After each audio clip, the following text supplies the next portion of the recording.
Mr. President, happy birthday. Welcome back to Good Morning Boss. At syempre, live na live pa rin po tayo dito sa Batasan Hills National High School para sa Balik Eskwela 2014. At syempre, para alamin po ang safety at security naman ng mga estudyante, makasama natin this morning ating very special guest. Let us all welcome Director Muhammad Yusuf Lamping ng LTO. Good morning, Director. Yes, Dayan, magandang umaga sa iyo, and kay Joe, magandang umaga sa lahat ng nakikinig ngayong araw dito sa programa nyo. Nandito tayo ngayon sa Batasan National High School and Batasan Elementary School para po umalalay sa ating Balik Eskwela. Full force po yung LTO, DOTC, law enforcement natin na umaalalay po sa ating mga kababayan, sa ating mga estudyante na papasok sa mga araw na ito. Marami po tayong na-inspect kanina ng mga jeep, mga tricycle na naghahatid ng mga estudyante dito sa Batasan National High School ay katulad ng sinabi ko kanina, marami po tayong na-inspect ng mga public utility vehicle na dumaan dito sa National High School ng Batasan area po. Yes, we all know, Director, na ang DOTC nagkaroon sila ng strict inspection ng mga school buses and mga vehicles. Kamusta po ito ngayong unang araw ng klase? Yes, Dayan, tama po yun na yung LTO, LTFRB, DOTC po ay minsan ay nag-joint inspection sa mga garage and terminal upang siguraduhin yung lahat ng mga pampublikong sasakyan natin ay na-inspect ng ating law enforcement LTO doon sa roadworthiness ng mga buses, mga public utility vehicles, pati na kasama na dyan yung mga school buses na naghahatid ng mga bata sa mga eskwelahan. So ito po unang araw ng eskwelahan today, June 2. Nandito tayo sa may Batasan area para po siguraduhin yung seguridad ng ating mga mananakay. Lahat po ng mga pampublikong sasakyan ay ini-inspeksyon natin, yung mga motorsiklo, yung mga motorcycles, lahat ng mga pampublikong sasakyan na naghahatid papunta sa mga school ay ini-inspeksyon natin para sa ganon yung roadworthiness ng ating mga pampublikong sasakyan ay dumadaan po sa inspeksyon ng Land Transportation Office po.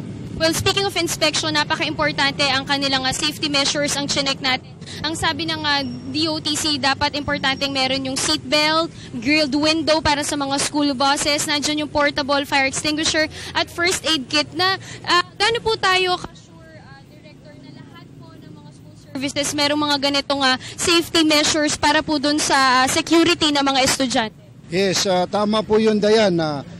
Example niya na pag pinara natin, inspeksyonin natin yung isang school buses, school van na maghahatid, ay inspeksyonin natin yung mga binanggit mo, yung kanyang seatbelt, extinguisher, yung exit ng school van na yon, pati yung capacity markings and yung kanyang legitimate prangkisa from the LTFRB para sa ganun lahat ng nagbibiyahe ng mga school buses, van, pa high school man yan o elementary ay na-inspeksyon natin.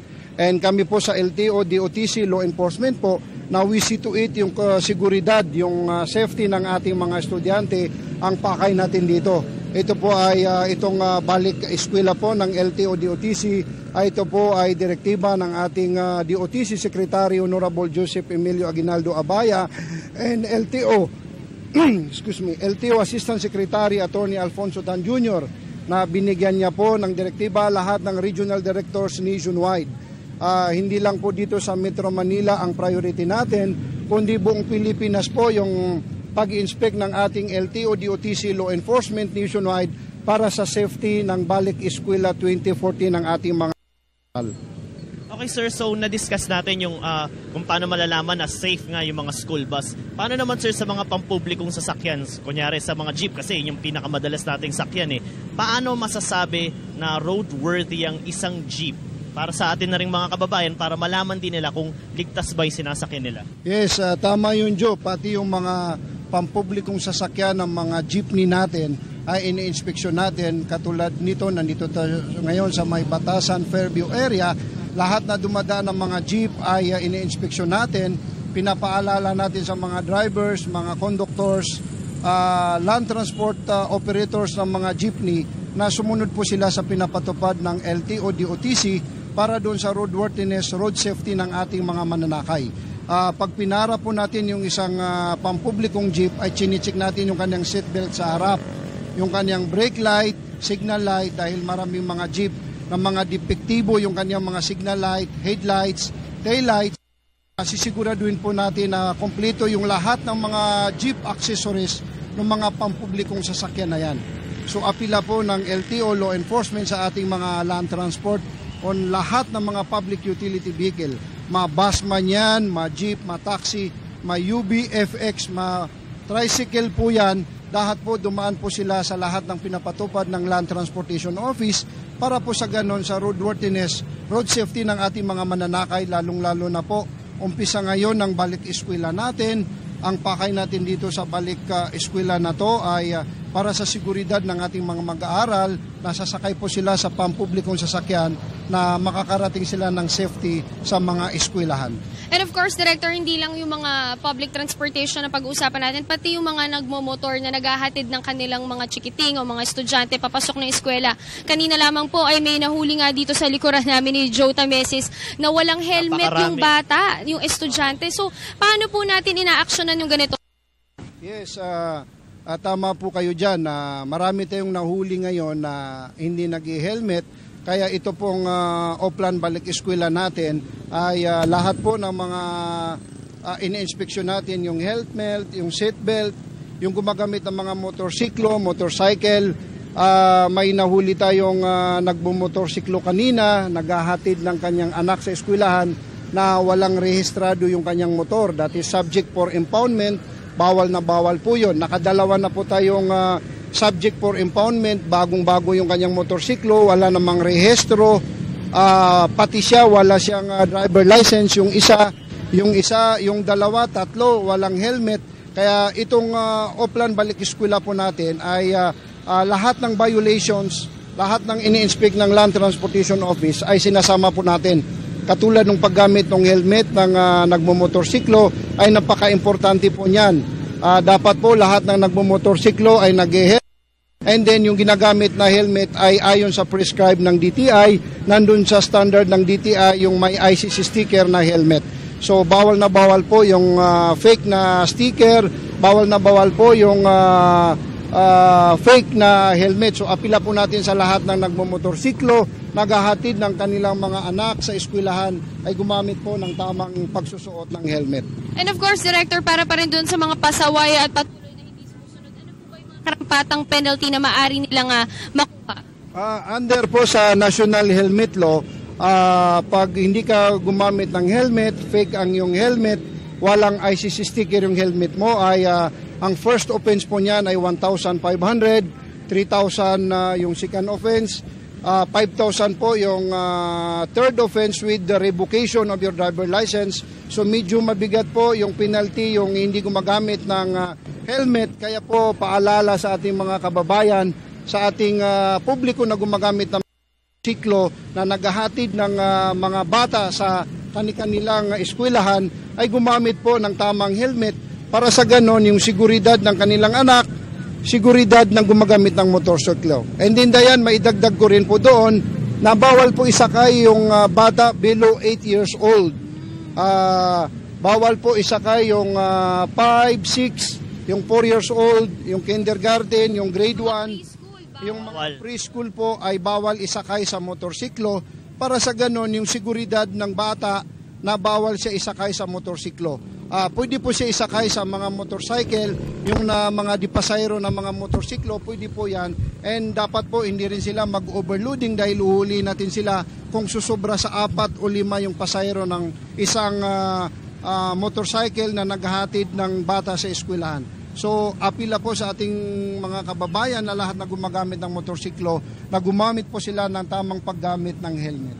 Nako, syempre, mga viewers natin, lalo na sa mga magulang, hindi naman para rin naman sa kanila ito, safety ng kanilang mga anak, kung kahit magtitipid tayo, pero kung yung safety naman ang iaano natin. So, dapat po sumunod na lang tayo sa rules and regulations ng LTO. Pero, since Director dito nakatalaga na ang kapulisan, ay Police Assistance Desk, meron na rin po nga Information and Action Center, ang Department of Education. Ang LTO po ba, sang lugar at ilan po ang itatalaga natin?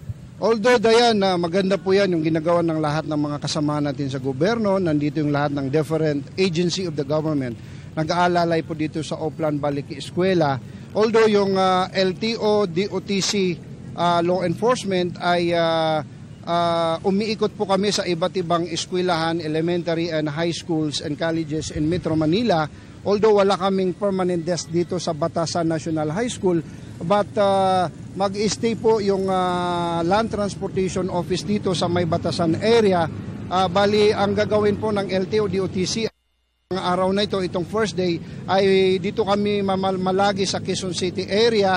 And then sa mga susunod na araw ay iikutin namin yung ba't ibang lugar and cities in Metro Manila para po sa ganun maalalayan natin yung balik eskwela natin 2014. So although Dayan, wala kaming permanent desk dito, but umiikot po yung Land Transportation Office po ay umiikot sa iba't ibang areas in Metro Manila para po sa seguridad ng road safety ng ating mga kabataan na pumapasok po sa kanilang eskwelahan. Okay, so sir, to wrap it up, meron na lang po ba tayong message para sa ating mga boss na maaring nagbabalak na gumamit ng motor or public vehicle sa pagpasok? Ano po bang masasabi natin sa kanila? Yes, tama po yan, Joe. Ang apila po natin sa ating mga kababayan, sa publiko, lahat ng naghahatid ng mga bata sa kanilang mga anak po. Ito pong mga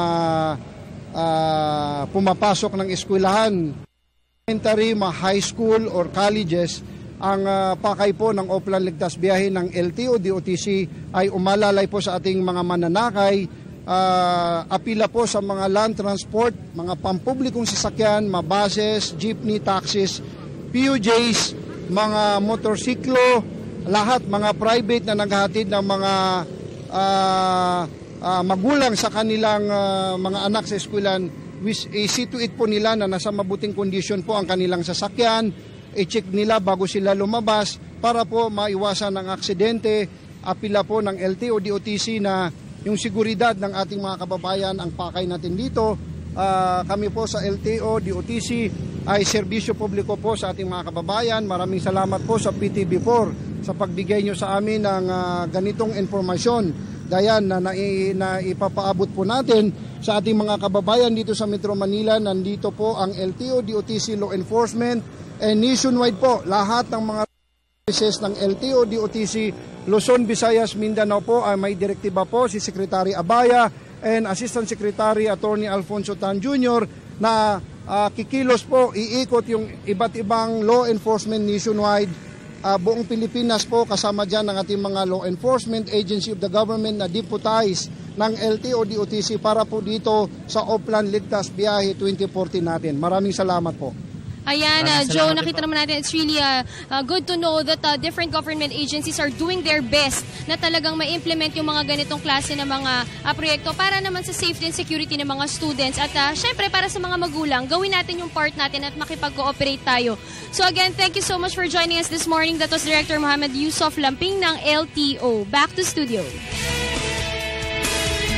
Maraming salamat sa inyo, Dayan at Joe. At syempre, mamaya-maya may makakausap pa sila at mapapag-usapan pa nga natin ang mga nangyayari nga ngayong unang araw ng pasukan. Syempre, dapat binabantayan natin yan lahat dahil syempre, marami sa mga kabataan, mga magulang na rin ang nagwo-worry kung ano nga ang pwedeng mangyari ngayong first day. At magandang malaman na meron mga tao nga nagbabantay nga dyan to ensure the safety of everyone at everything goes smoothly today on the first day of class. Sobrang mahalaga yan, guys, especially, let's say, sa Commonwealth pa lang, di ba? Considered as one of the, if not the killer highway actually tawag sa Commonwealth, di ba? Kaya may na-interview kami last week na principal, isang school dyan sa Commonwealth, na talagang lahat ng mga avenues na pwede nilang maturuan yung mga students sila. Kasi marami commuters, marami mga pedestrians, sumasakay ng jeep. So kailangan aware yung mga students kung ano ba yung mga dapat nila gawin.